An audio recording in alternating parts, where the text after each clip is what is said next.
Hey everyone, welcome to My Big Story with Christopher Swan. Before I get into the show, just a quick reminder about our name change. If you've been a listener of Living Your Journey and haven't heard yet, we changed our name.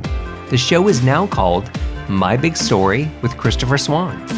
It's all the same great content with shiny new packaging and a clearer focus. This is the weekly show where I talk with amazing people that are living a life of intention, creating a life they love, and where we can learn from their stories. Today's guest is Deborah Dalton, the Executive Director of MentorMe, a nonprofit that empowers youth in need by matching them with an adult mentor. Think of it as helping kids achieve more and keeping them from falling through the cracks, which can be the beginning of a troubled future. My conversation with Deborah is a mix of personal and professional growth, along with a look into MentorMe's story. Mixing the two make absolute sense because both stories are deeply intertwined. We talk about the role of MentorMe in the community, how it works, why it matters, and its future growth.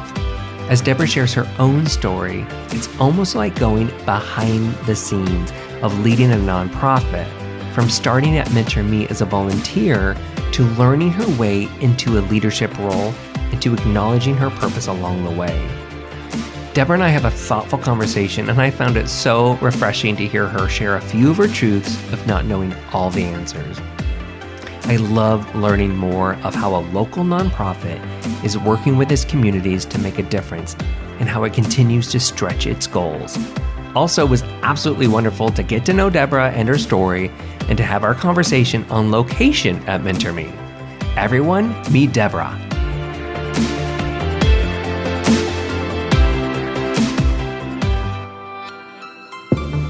Deb, it's so great to have you here today. Welcome. Thank you. I'm happy to be here. So good. So I'm excited to talk to you. I mean, we've just spent the last 45 minutes catching up and touring the entire facility, which has been so much fun because it's really opened my eyes to MentorMe, even more than I saw. And the more I've done research about you and MentorMe, the more I've realized also you're this pivotal kind of role or person, I think, in the community, even beyond MentorMe. So that's mostly why I really want to talk to you, because I think you play this role that's so, maybe like a hidden secret. Like I didn't know much about you, but you play this amazing role.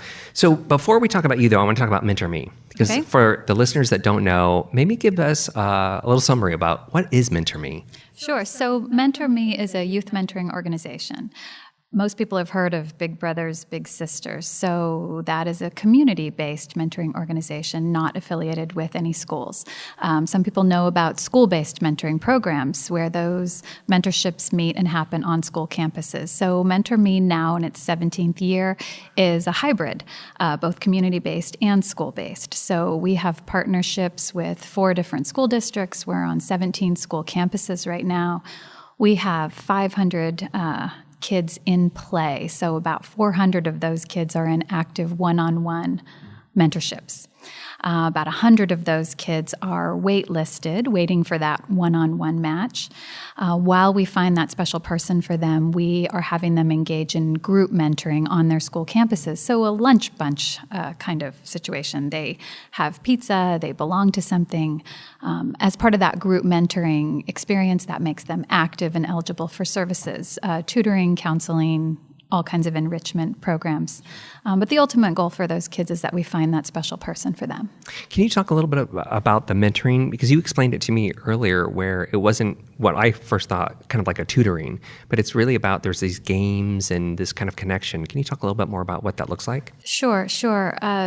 For people out there who are parents, sometimes I like to say, the difference between hanging out with other people's parents or other people's children and your own children is that the children that you mentor actually like you.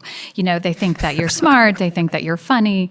Something strange happens to their ears where if it's a parent talking, they can't hear what you say. But a mentor can say the very same thing and they're like, wow, you think I should try that? That's so cool. Oh, poor parents. So, right, I know, it's very, very hard. That's why mentoring is very rewarding, right, because you make this connection. So the concept of mentoring in our world is really to provide a caring, trusting adult for a kid who just does not have enough attention. They need another set of eyes and ears on them.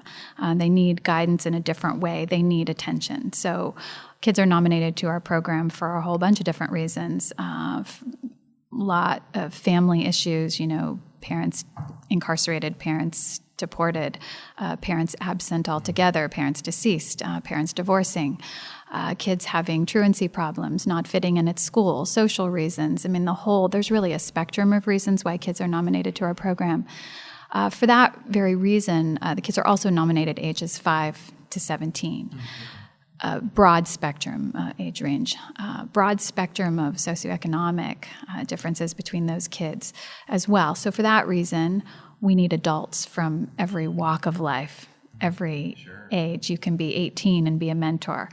You just need to bring what you have, because the idea is to get close to this person in sometimes their darkest hours, and stay close. And through play, activities, art, talking, throwing a ball, you develop a trusting relationship. Sometimes mentors will say, well, I feel like we've been playing Jenga and Monopoly and, Slamwich for a year, and I still don't know anything about their life. Tell me again why they were nominated. And I say, good, that's fine. Just wait. Because sometimes it'll be, sometimes particularly kids with attachment disorders and with a lot of early childhood traumas, they don't even get beyond hello for 18 months.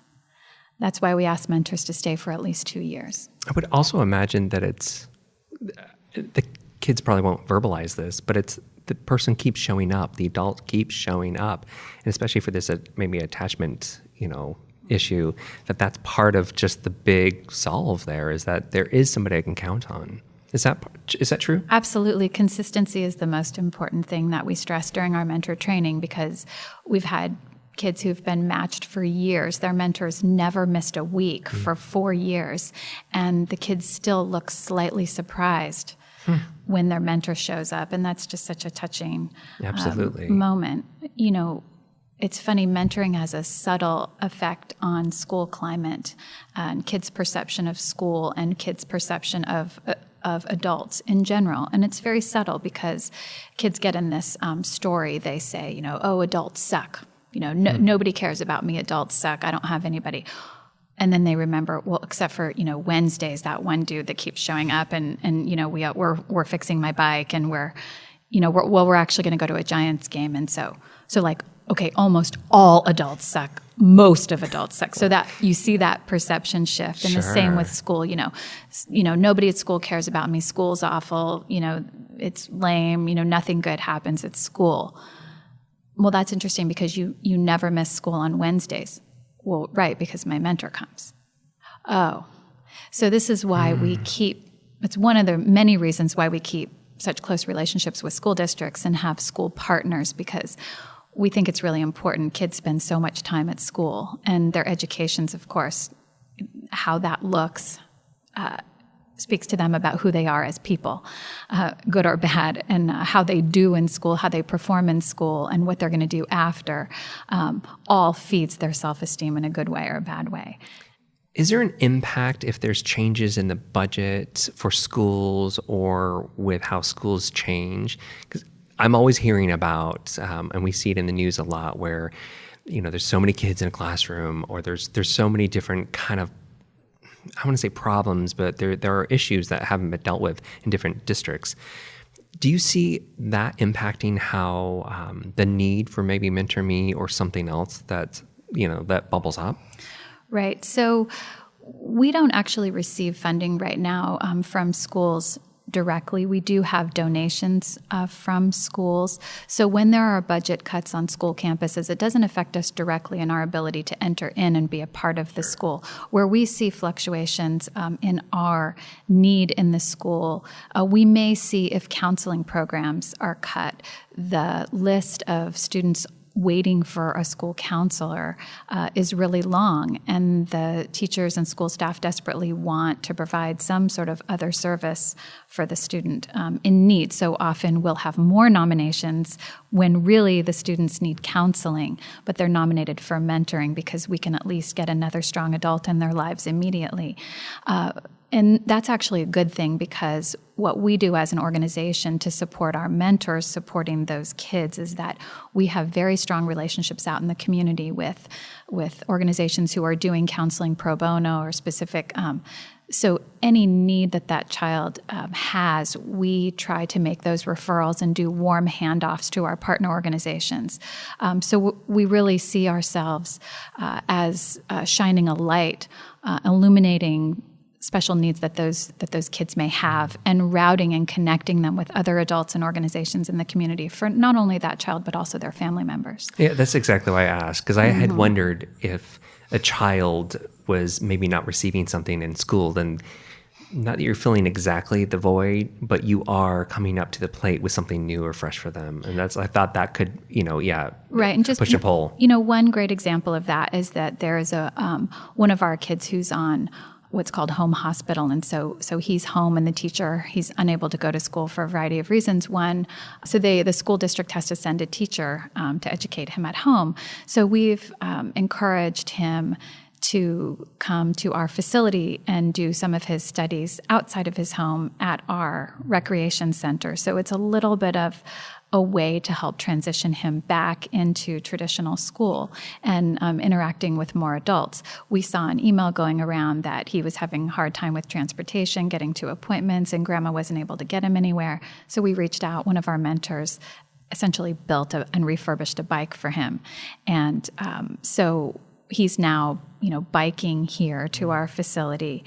His home hospital teacher now is coming here to work, and the school's now reaching out for more kinds of things like that. So it's a fun and interesting and really valuable networking that's going on. Absolutely. It's so great. Yeah, and it's different than I would even picture it, than what I read on the surface.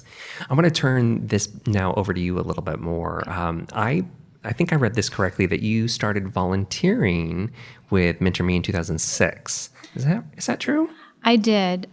So I was just having that moment where my second child was sent off to preschool, and I know, normal people like go to yoga or a coffee shop or get their nails done or something, and I was just wandering around, kind of not knowing what to do with myself, and I saw a billboard for MentorMe, what was then called MentorMe Petaluma. That's how small we were, and it was always something that I had wanted to do. I had a fantasy, really, of being able to help a young person through a hard time in their life. And I met my first mentee shortly thereafter. She had walked into her school office and just said, look, I'm not close with my mom. I'm being raised by my dad, and I'm getting to be a young woman, and I need another woman to talk about girl stuff with. And I was also at her age, not close to my mom, living with my dad, and also needing that support. And it was a struggle during those years. And part of me thought, if I could help somebody else during that time, would it smooth out those rough edges of my childhood? Would it fill some of that missing piece? And I was right. It does. So it's almost like you did it. I mean, this sounds awful that I'm going to say it this way, but I know what you're going to say. It was almost at this selfish move of yes. let me try something that's going to help me out. Yeah. And I would imagine I would just think in reverse, it actually did make you feel great only really because you were helping somebody else.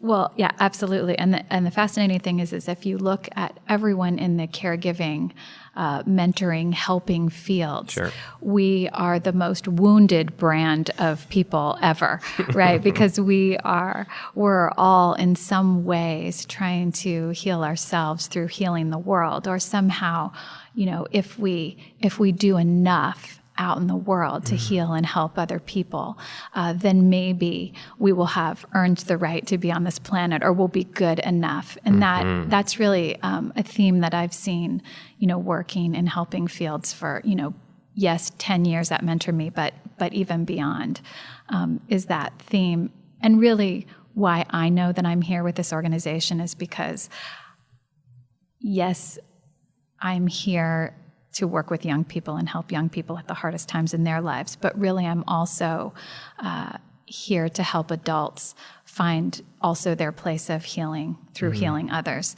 That reciprocity and that relationship is really a sweet spot for me, making those matches and those connections and helping adults figure out why they feel compelled to get out here and help and volunteer. Was this really something that you thought yourself you were going to be doing, that you needed to do, was to connect people, help people thrive? No, I didn't know that in the beginning. In fact, I didn't know a lot of things in the beginning. And I keep thinking, at what point will I say to myself, I've done enough and I don't have to do this work anymore? When you say beginning too, was that even when you just started volunteering with MentorMe in 2006, or even jumping on board and leading the organization? Every year, every day probably, I say to myself, this work is hard. It's exhausting. I'm tired.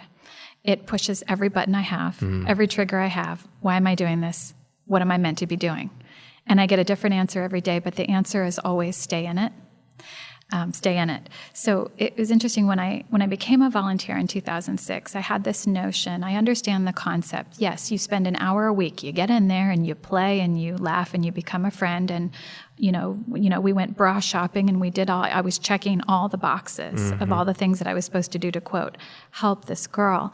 And I really, it was very satisfying work. And I did make some mistakes along the way, as all mentors do. But one thing that happened was that the site coordinator at the school site where I started went on sabbatical. And I had already decided that I needed to reorganize the Mentor Center and redo all the files, and I was going to help the site coordinator too. And that was like a clue. Yeah, I had purchased a label maker and a lot of cleaning supplies, and my mentee and I decided to really develop some organizational systems in the Mentor Center. So I was like the dream volunteer and probably the organization's worst nightmare all at the same time. My mentee and I were cut exactly from the same grain. So she and I spent a lot of time at Staples making a lot of plans. So that site coordinator, I'm very grateful to her, Alicia. Thank you for not coming back to work for MentorMe, because I became a site coordinator. When I took that first job with MentorMe, which was, I think, 12 hours a week, my kids were, 5, maybe 4 and 6 then. I did not intend to go back to work at all yet. But I realized what was happening is that I had lost a fair amount of my individuality and my identity when I stopped working and when I became a wife and mother. And I was really struggling to find a place where I made an individual and personal contribution to the world. Parenting, rewarding, valuable, the hardest job I ever had. Yes, being a wife, rewarding, valuable, hardest job I ever had. I felt that I was supposed to be one of those people who was completely filled up by being a wife and mother and a homemaker, that I was educated, I went to college, I had a college degree, it took me 7 years to get it. I felt like I had done enough, I could stay home and do that, and it would be enough. And it was not enough by any stretch of the means. I was actually really dying. That probably must have made you feel even out of place, because there are people that do feel like that's enough, and there are people that don't. But if you are in that space and you're not being fulfilled completely, right, it has to feel frustrating. I was like an alien in the stay-home mom world. I was like not fitting in with others. Right. I tried. I think I just tried to organize the heck out of every group. And, I really am a person who needs to work. I need projects. I need to build things. and envision things and organize people to build them. I was like, hence the label maker. Yeah. No, I really... I feel like that's a trophy for you or something. No, it's my favorite thing. I mean, it's the best present I ever got for Christmas one year. It's true. But I also needed to be out making a difference and also connecting others. So this job, I mean, this is a matchmaking business, and I was like the queen of my own world. I had a mentor center to organize.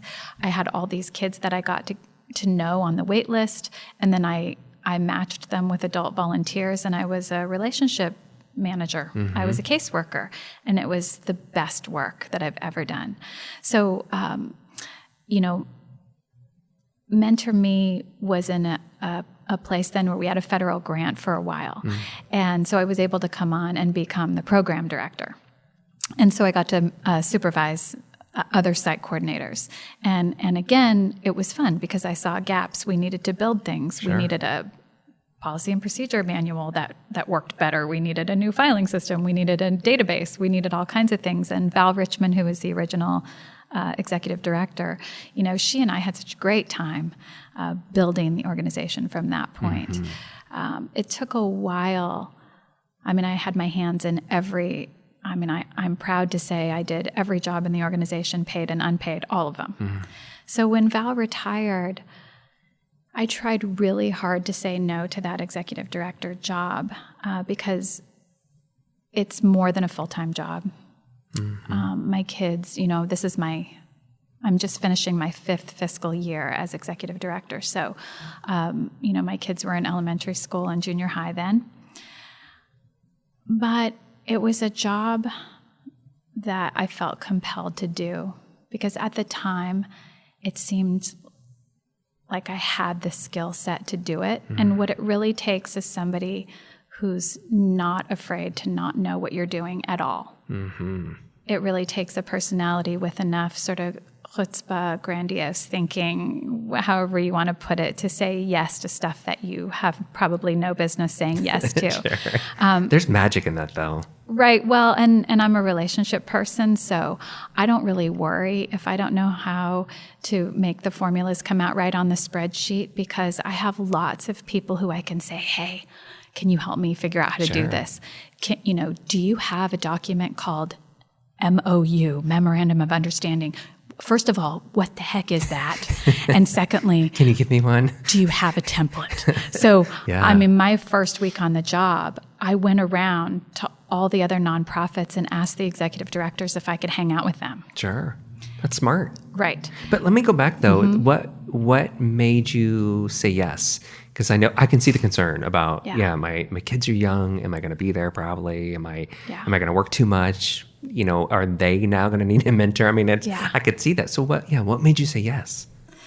So my best friend, Darlene, is also our program director. So we were actually in Mexico and we were up on the bow of the fishing boat. And I said to her, I am not taking this job. And she said, no, you can't. And then we were silent for a long time. And I said, who's going to do it? And she said, well, I don't know. I guess we'll have to interview people. And I said, can you do this and that part? And she said, well, yeah, I can do that part. And she said, if you could do this part and that part and that part. And so I said, well, should we do it? And she said, yeah, we probably should.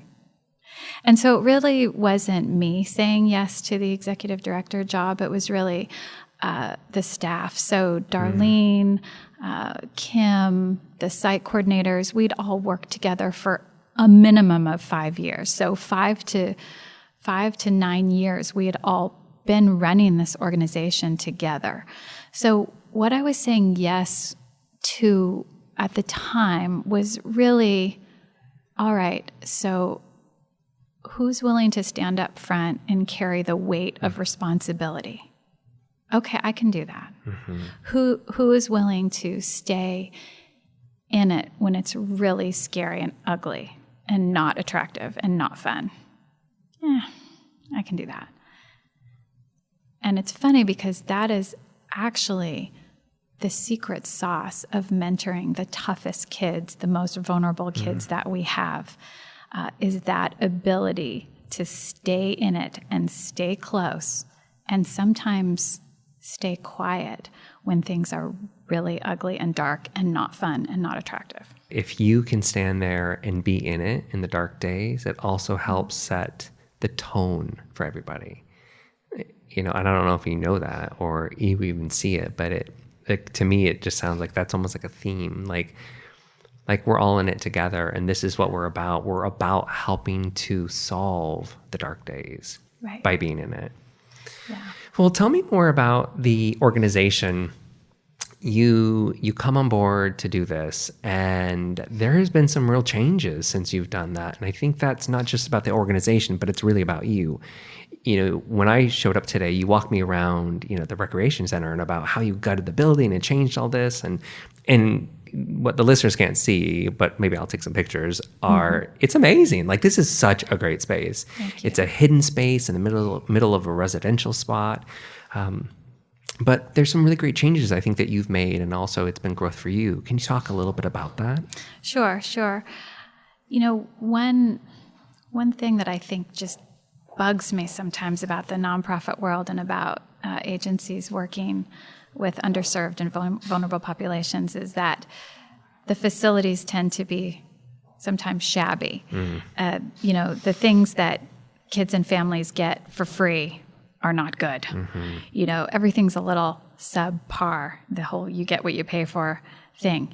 Just because we work for a nonprofit, why does it have to be dark and not well lit and chipped paint and 64 colors of paint, because those are the ones that you could get free and all of that. I mean, that whole thing is just... It's almost like the opposite of what it should be anyways. No, it is. I love also that behind me is actually this giant, beautiful mural. So it's like a perfect place to even have this conversation. Yeah, absolutely. Sorry, I don't mean to get off topic there, but true. It's gorgeous. So, one of the first things I did when I came on, it was really, pretty bleak. We were not able to renew our federal grant. We had a dedicated staff that we were having a hard time paying to stay on. We were in a building that was going to be torn down. We had a logo that was sweet, but, dated. Sure. Our documents were dated. Our computers were dated. We really needed to have a big reset button. What I wanted to bring the board and staff in together and just say was, look, so we're going to try a bunch of things, and we're going to give it a year. And if it doesn't work, we need to go start talking to other organizations about going underneath them, umbrellaing, partnering. We need to do something really creative, because what we're doing, we've sort of run out of runway here. So we're going to work together, and we're going to try a bunch of things, and they may not work. But if they do work, everybody needs to be ready, because when they do work, it's going to be like rocket fuel. And we're going to do everything that we've always wanted to do for these kids and these families, and then we're going to scale it. This must have also been an energizing thing for you, the person who likes to build and do different things. And it was the most... I think one of the most exciting times in my whole life is that first 6 months. And the first 6 months is so great, too, because all of what you're running into is actually not your fault, right? Because you weren't in the job, So I am totally fine apologizing for things that I had nothing to do with. That was awesome. You have this grace period where you're like, gosh, I didn't know. So that's a really lovely period. Absolutely resonate with that. That wasn't me. Right. Oh, I didn't know. Can you please tell me how to do that? So that was really an exciting time and a very, very much a bonding time for the staff, because, it was truly a labor of love. So we just started, and the board was energized too. It was a new chapter, and we really were at the point where we had almost nothing but people. We had so much stock in valuable people, from volunteers to staff, and we had such talent and passion. So it was really just a matter of building a business model and updating everything and getting a lot of new energy and drive behind it. And that I could do.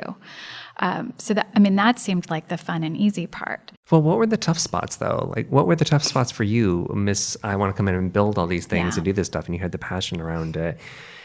I guess not the entire spectrum of what you've done in that space, but how did you get to where you're at today? Was it really just that tough work, try new experiments, stretch? What's the magic formula that you came up with that also felt honest to you for, taking because I think the organization's also evolved.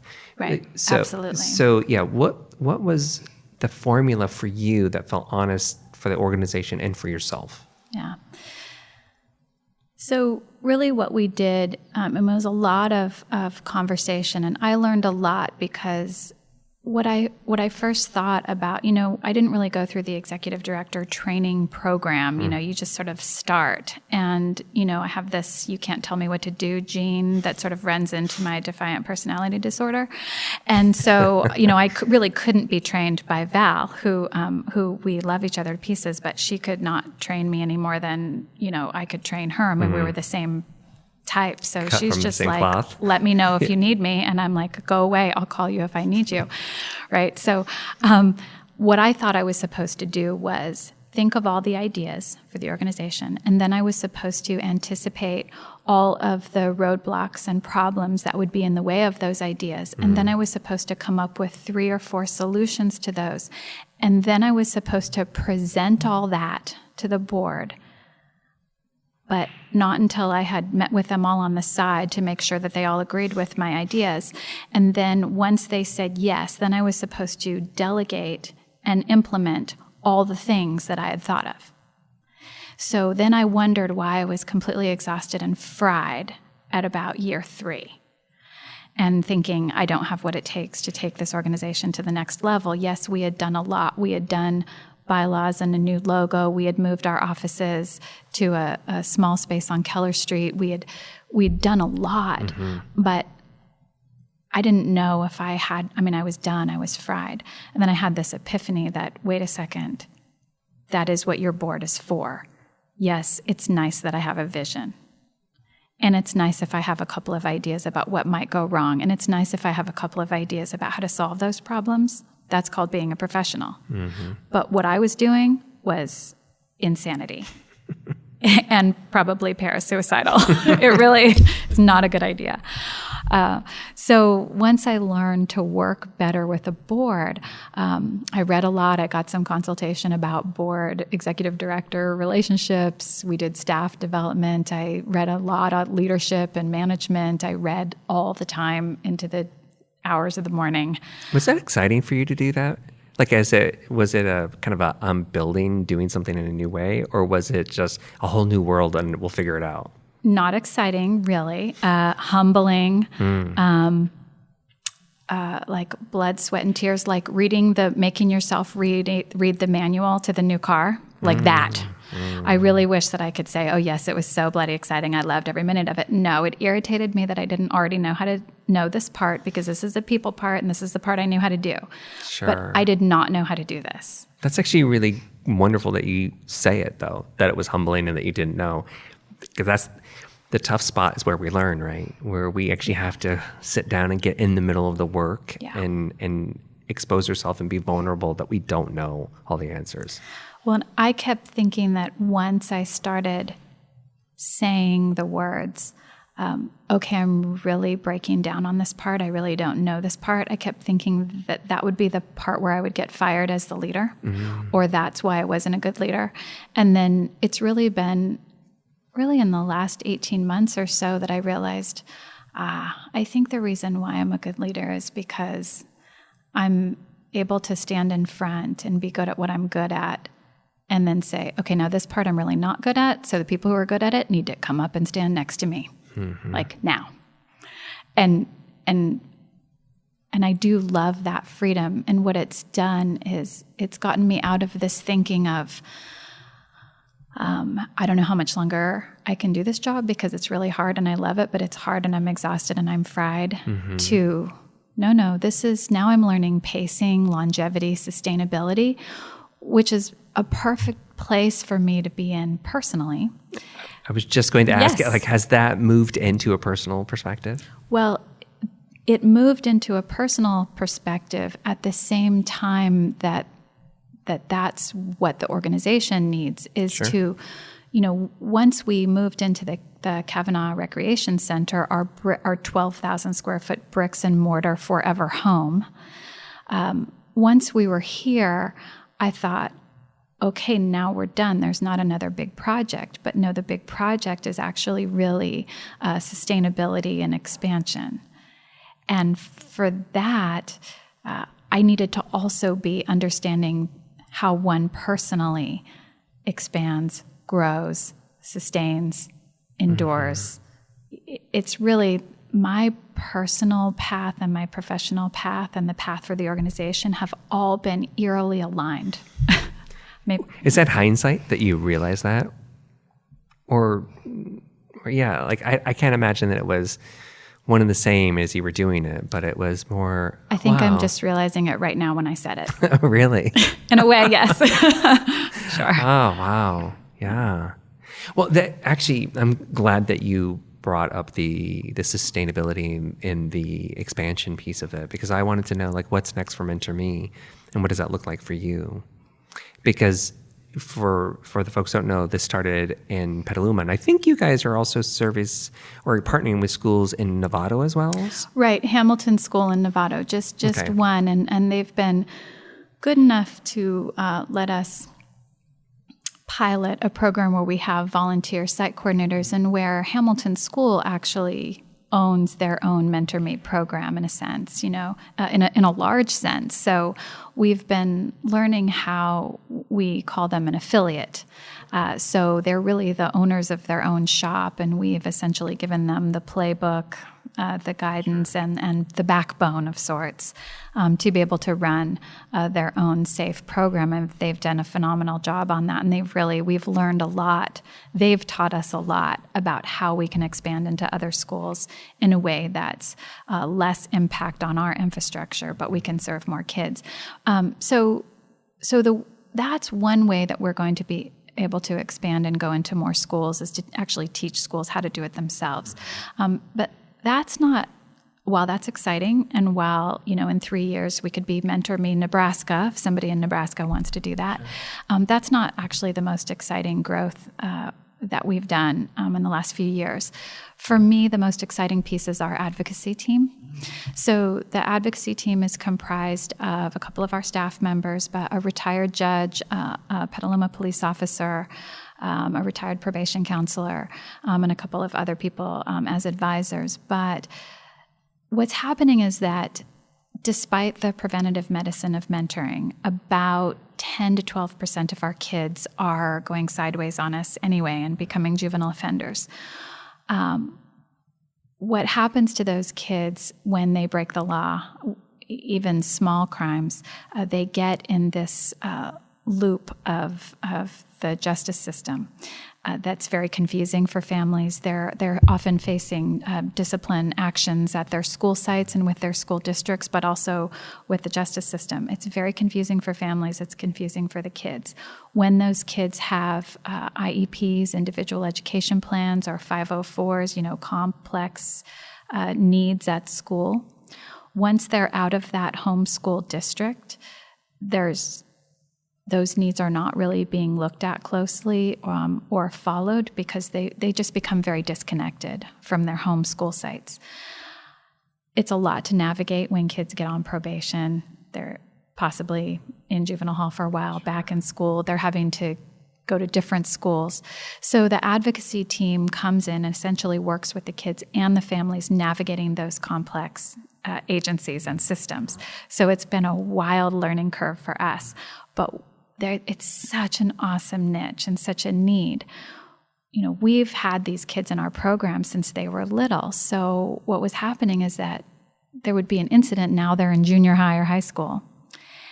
And then their mentors would be lost about how to help them. So forming this team has really allowed us to come in and do some valuable work. We learned some amazing things. For one thing, kids who enter the juvenile justice system almost every time end up in problems with school. They fall behind in school. Some of these kids were already credit deficient. So now you have an academic crisis as well as a juvenile justice incident. So we also realized that the advocacy team needed to take kids who were in academic crisis too, so in danger of not graduating. A lot of our kids are such lovely kids who have had their mentors forever, whose maybe behavior incidences have gone way down, but we're seeing where some of them are just silently not graduating from high school. And we weren't really catching it or really knowing how to deal with that. So now with the advocacy team also is identifying these kids who just, maybe they got 1 F their freshman year. Well, they were credit deficient and they didn't make it up, but maybe they got 2 more Fs their junior year. And, they're not in trouble. They're not a big problem. So nobody was really jumping in. The counselors were trying to help them, but the counselors have huge caseloads. Sure. So we're now identifying those kids and jumping in and saying, all right, what are our options? Let's talk alternative ed. What are all the ways in which you can complete your high school education? We're getting really creative with jobs, with education, really a lot of life skills coming into play with the advocacy team. So we have 13 kids on our caseload in our first year. We've had charges dismissed. We've had kids back in school within 10 days of the incident. That's so wonderful. It's awesome. I love how that's evolved because that to me seems like it makes a lot of sense as an add-on to what you're already doing. It's not a far stretch. It's more about like the kids that are falling through the cracks. Wait, they don't need to. We could, if we just helped a little bit differently. You started by asking me about my community niche. I'm out there. I'm connected. Because each of these kids may need a completely different recipe to get their lives back on track. They may need to have a job washing dishes somewhere. So I need to have a relationship with all different kinds of restaurants and business owners to say, hey, I've got this kid, Marco, will you take him? It's so interesting that you brought it around to that because I didn't think of it that way. I don't know if everybody would. Maybe it's just me. I thought of that as this connection to the community because you need people involved, especially around sponsorship or, some investment in some way, mentors or this sort of thing, versus you're taking it a step further. You're not just saying, hey, help support the organization because it helps the kids and it does this. But it's also like, gosh, this one individual may need something. And how do I connect the dots or connect the relationship? So that's actually really dynamic. I wonder if really everybody does that in that space, or if that's something even more unique to you being like that relationship people person. Well, I think that it's something that goes on all the time behind the scenes in the nonprofit world, and it's just that we don't hear about it. Yeah. I think the difference is it's like if it's typically in the world you hear about, okay, MentorMe is going to make a referral to Petaluma People Services. So one agency has a referral form, and you fill out the form and the kid's name, right? And then it gets faxed or scanned and emailed over to somebody's inbox at this other agency. Well, and I think this is a little bit unique to Petaluma, but Petaluma goes like this. Hi, I'm the director of MentorMe calling the director of Petaluma People Services. Hey, Elise, it's Deb. I've got this kid, Jake. I want to bring him over and have him talk to Vernon. What do you think? Yeah, she's like, hold on, let me get Vernon. Okay, so Vernon's like, yeah, I've got this kid. Hold on, Deb, I'm going to come over. You're going to have him at your place at 3? I'll be right over. This is what I mean by warm handoff. Yeah, absolutely. Of course, this is agency referral, and of course, we're going to fill out the forms, and we're going to get the right signatures and all of that. But this is a community rallying around one kid at a time. For whatever they might need. Now, while Vernon's talking to Jake, he may find out that he hasn't been to the dentist in 6 years. So he's getting on the horn with his friend Mark at the Petaluma Health Center, and Vernon is going to drive Jake to the Petaluma Health Center. That's how it works here. Good. That's why we know that Jake doesn't fall through the cracks. Yeah. Because Elise would be all over me if he did. Right? Sure, yeah. She's keeping you responsible as well. Because we all do. We do, and we've all taken a collective responsibility for this vulnerable population. I want to turn it back to you for a minute because I mentioned this earlier when we met that there was a blog post that you wrote that I think it was February. It was called Signpost. And it was the one about you're about to hit a milestone birthday, and you were thinking about, there was all these kind of intrusive thoughts that kind of resonated with you about things that we have to get over or deal with. And what I really liked about this post was you also turned it around from sharing something that was so personal for you and relatable and something you're going through right now, and turning it back to, and kids are going through this all the time, and they're the courageous ones that we don't even see it.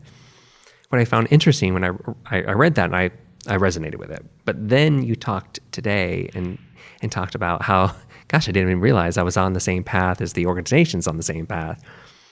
So it just made me think about this post. I was going to ask you more about why share so personal, why be so connected to that, which I'm still curious about. But do you think that's like an example of what you mentioned earlier? Like you guys, I talk about the organization like it's a person, but you two were on the same path together. You're bringing it along and you're learning along. So it's not just an organization that you're leading and connecting with, but it's also this personal growth for you as well that you're experiencing while you're here. Is that true? And do I see that in the posts? It is true. Absolutely. I think part of it is a leadership style. I lead with my underbelly. And I consider that to be a courageous act. And sometimes I wake up and go, wow, as in the words of Brené Brown, I have the vulnerability hangover, but it is really a leadership style. Where I feel like I've been able to make the biggest impact is when I go first. And and I've toyed with what that means really. So in terms of sharing my personal work, it's also a lot about practicing what I preach, because in our world, it's kind of a strange thing we do. We take kids who, many of them have trouble forming attachments, and yet we say, okay, we're going to attach you to this random adult. We teach kids about stranger danger, but what do? Here's a total stranger, and we're going to put you in a room together and you're going to be friends, right? Mm-hmm. And you're going to bond, right? And then we walk away and we leave you guys, So what does that mean? And then when we train the mentors, we say, what's the rule? How do you and I get to know each other? Well, I share a little bit about me, and then that makes it okay for you to share a little bit about you. And I'm brave. I take the lead. I'm the adult. I'm going to be brave, and that tells you that you can be brave. And in that way, we build reciprocity and trust and relationship over time. Like that's the idea, but it's not so easy. And I just, the leader of an organization, of course, sets the tone and the culture and the belief system, as you're sometimes the compass point, or I think one should be the compass point. We have a lot of people in our organization. There's 13 of us on staff. There's 10 board of directors, but there's upwards of 500 volunteers, and they're all looking inward for guidance about how they're supposed to go be in relationship. So I think that if I'm going to set the tone is like this. I'm going to be brave and courageous and share what I'm doing and what I'm learning. I'm not going to overshare, of course. And you have to bump up against the edge of what's public knowledge versus private knowledge. But I think it's okay for me to share my pain, my struggles, my humility, where I fall down, but also show you how I'm getting up. How I'm getting up again and standing in front of the people that you just fell down in front of and laughing and saying, okay, well, that was embarrassing, and now this is why we're not going to fall that way again. Doing that, I learn faster myself. When I read something I wrote, sometimes I cringe. Like, okay, that was kind of a lot. I share. Like cringe of what you actually just shared? Yeah, sure, a little bit. That it's like, okay, that's vulnerability. That's what it means. But when people come back to me and say, what you wrote really resonated with me, what you wrote helped, I'll have mentors write and say, I'm so glad that I read that before I went and saw my kid on Tuesday, because I ended up sharing with them about my mom, and I don't think I'd ever told anybody about that.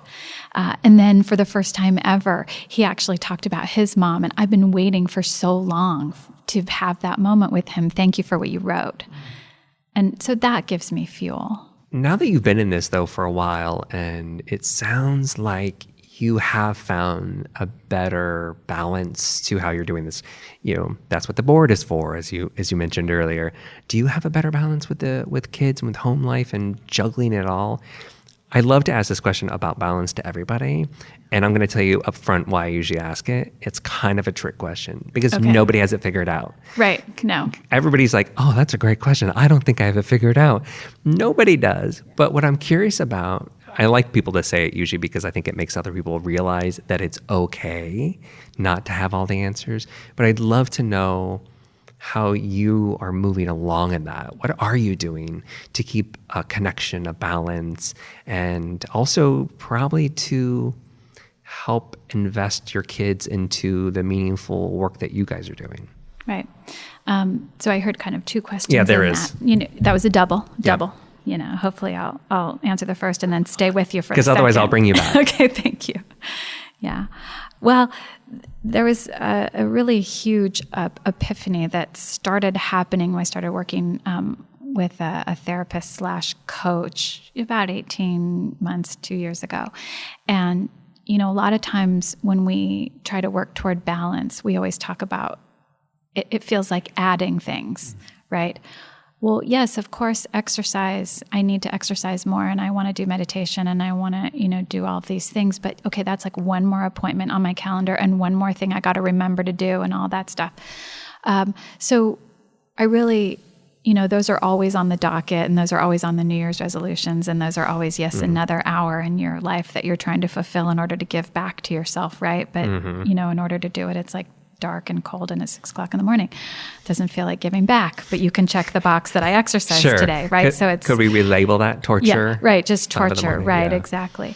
So, but I had this amazing thing, which was, I needed to not do more. It was about the energy that I was spending and using in all of my relationships. And the amount of energy that I was using in all of my relationships was energy that I could not afford, and that wasn't accomplishing what I thought it was accomplishing. So when I realized that what this genius woman was actually asking me to do was less, it took me a while to figure out what that meant. So for instance, I am always trying to get in and mediate and manage people's relationships. I want to help them communicate with one another. I want to help their relationship, right? It takes a lot of energy. You have to talk with this. Well, what she really means is this. And what he's trying to say to you to this. And well, maybe if you do this. And then we get them in the room and then they're talking, right? And they're thrilled and they walk away and I'm absolutely a wet noodle, totally exhausted. Okay, boy, good. I just did my job, right? I am so helpful. Yay, me. Good job, Deb. Okay. And then in a very gentle way, this woman helped me to see that I was actually in the middle of them, preventing them from knowing how to be in relationship with one another on their own. Because what am I going to do? I'm going to walk through their lives with them together. And every time they have a fight, I'm like, hey, now, they're going to call me and then I'm going to help them work it out in the market. No, I'm actually in the way. I was not helping at all. I was not helping them and I was not helping me. Now, I may have taught them some good communication tools. I don't want to, beat myself up. I'm quite sure I helped in some way. Sure, you offered It was something. Just not the way that I imagined it. And I was exhausted and had nothing left for myself. So, of course, I can't exercise and do anything for me. I'm wiped out. And I was not helping. So I started looking at, and of course, it's all about boundaries. Or lack of boundaries, right? So I started looking at and really evaluating ways that I was expending energy in ways that I thought was helping, that was not actually helping. It was just a lot of energy. And pulling out and watching what was happening in those relationships. It's very hard in the beginning because you sort of panic and but what'll happen if I don't? Right, kind of the fixer, the solver. Yes, absolutely. Now, ironically, I have this conversation and train mentors all the time to not do this. You are not the fix-it person. Do not make a to-do list of how to fix this person's life. And yet, in my personal life in particular, I was absolutely creating a very long to-do and fix-it list. And I was absolutely in the way of my family's relationships in a helping way, right? Sure. So the pulling back was like this energy management where I suddenly had more energy. So the second part of that epiphany is A, get out of other people's relationships, manage your own energy. You are not actually helping. And then when I had more energy, I was able to then look at some of the things that I wanted to do, exercise more, start a meditation practice, read more for pleasure. And to start to add some of those back in and see what kind of energy they also gave back to me. And start to look at those as like, actually, those are a necessity. Those aren't a luxury. Because when I'm out running, for instance, that's when I have all my good ideas for work. And that's when I work out a lot of things in my mind. That's where I come up with my ideas. So actually, that is part of my job. And if I don't get out and think that way and have those ideas, I'm not doing my job. Did that take you a while to realize that aspect? 100 years. Because it's, we can sit here and as people that are listening to this, we're like, oh, of course. But you had to put it in practice to really understand it. I actually needed permission. So a couple I just talked about this with somebody. That's amazing. No, I did. I needed permission. At a leadership retreat, I cannot say enough how all leaders should go be with other leaders. The wisest women, my women's leadership group, the Sonoma Community Foundation and Community Foundation of Sonoma County put together this group of nonprofit leaders, and we all get together on retreat. And it's one of the most valuable peer groups I have. And a couple of these wise women formally gave me permission to exercise during my work hours. Don't try to do it at 5:30 in the morning. Because I am working. Part of my job is visioning and thinking. And I do that best when I'm exercising. So why is it not okay to do that? It's funny, too, when you said it, I actually visualized it. So I tend to end up hiking all over the hills around here, or sometimes just walk through like Schellenberger Park, and that's where I get up all my ideas. And I think of it as I'm taking a break, where in fact I'm not. You're working. Yeah, it's interesting. I thought, oh, I'm working. So I'm smarter than I thought I was. Yeah. Thanks to Deb. Yeah, right? You're welcome. I don't need that 100 years. Did I actually help you right then? Yeah, absolutely. I really was like, oh, I really do that. Yeah. Well, partly, I needed the permission. I just did. Sometimes people are like that. Some people need permission. I do. I'm wired that way. Sometimes I worry, did I actually graduate from college? I'm smart. I actually need to see the diploma on the wall, and I need to look at that piece of paper and go, it's okay. I am smart enough. I did go to college. I did do it. I just need that validation. And I don't want to need it, but I do. And so there it is on my wall in a very lovely frame. Yes, I needed permission from somebody who I felt like was authorized to give it to me to say, not only is it okay, but you should. I wonder if that's also something that will be a learned behavior for you. The more that you do that, the more that you can validate yourself into those. It's something I kind of resonate with. It's not exactly the same, but it's when I first started doing this podcast, what did I know about podcasts? I didn't even know that there were different kinds of microphones.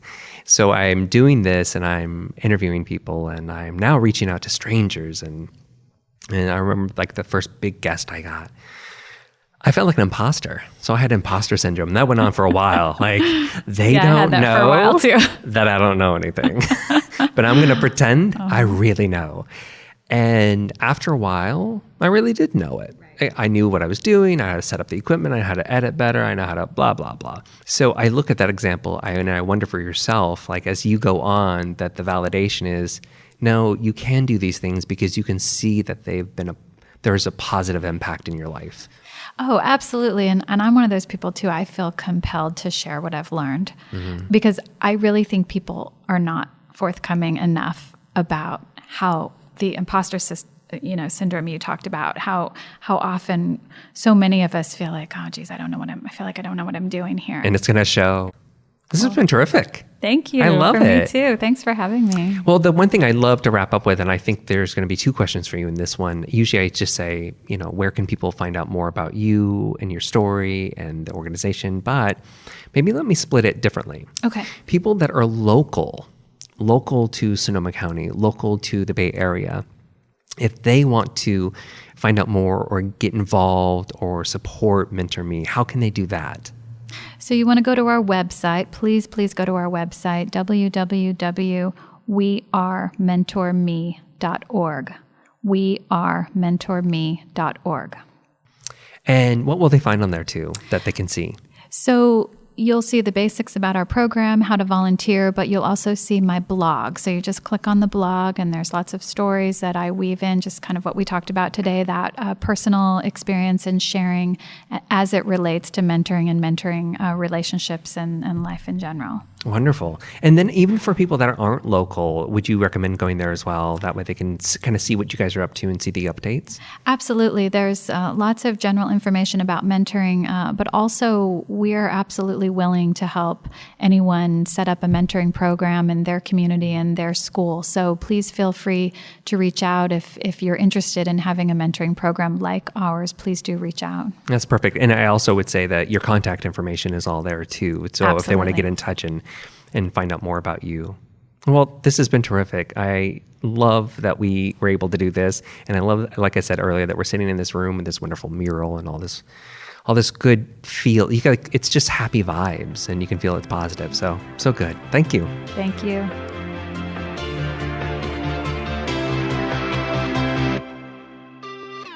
Thank you for listening to the show this week. What'd you think? Great story? Any new ideas? If you're new to the show, subscribe to receive a new episode each week automatically. And if you love the show and you want to help us out, go tell a friend about it. Then go write us a quick review on iTunes. Both of these favors really help us get the word out. If you want to follow along with me and see behind the scenes fun and more, you can find me on Instagram and Twitter at MeChristopher. That's MECHRISTOPHER. To get even more inspiration and updates, follow Accidental Information on Instagram and Facebook at Accidental Information, and on Twitter at Accidental Info. We also post original articles about following your passions and getting creative, and more information about each episode at accidentalinformation.com. Thanks for joining me this week. Now let's keep chatting online, and then I will talk to you again next week.